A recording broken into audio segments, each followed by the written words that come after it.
હાલો બેરો, જય સોમનાથ। આજે આવી ગયા છે આપણે કોડીનાર તાલુકાના મૂળ દ્વારકા ગામે અને મૂળ દ્વારકામાં આપણા દ્વારકાધીશ જે મંદિર આવેલું છે તે મંદિરનું દર્શન આપણે કરશું। અને આ દરિયા કિનારો છે, દરિયા કિનારાની અંદર અદ્ભુત નજારો તમને જોવા મળશે અને અહીંયા લોકો ક્યાંયથી લોકો જોવા માટે આવે છે અને નિહાળવા માટે આવે છે।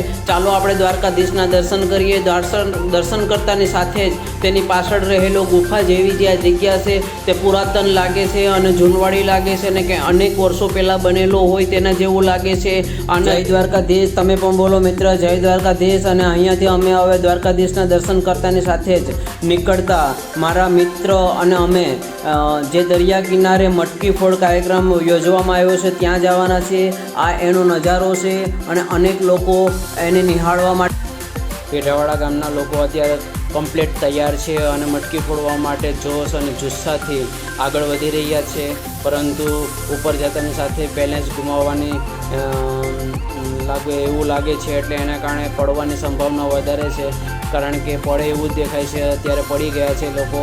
અને બીજા ગામમાં પ્રાંદરના લોકો અત્યારે આવી ગયા, એ પહેલી વખતમાં પડી જાય છે અને બીજી વખતમાં તે પોતાની ટ્રાય કરે છે અને ટ્રાય કરતાની સાથે જ મટકીની સાથે તાત્કાલિક પોગી જાય છે અને મટકીને ફોડી નાખે છે અને બહુ ખુશ થઈ જાય છે અને મસ્ત પોતાનું પ્રદર્શન રાખી દે છે।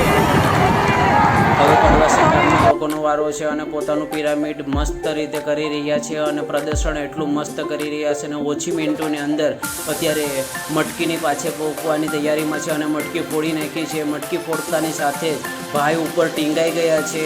20 ફૂટથી આસપાસની આ જે ઊંચાઈ ઉપરથી પોતાની ટીંગાઈ ગયો છે અને ટીંગાઈતાની સાથે જ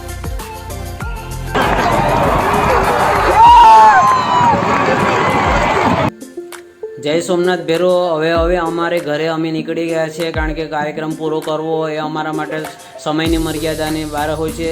જો તમને ખબર હોય કે આમાં સહેલી ટીમ કોણ જીતી તો અમારા કોમેન્ટ બોક્સમાં કોમેન્ટ કરજો અને ફરી આવતા વર્ષે તમે પણ અહીંયા નિહાળવા માટે આવી જજો।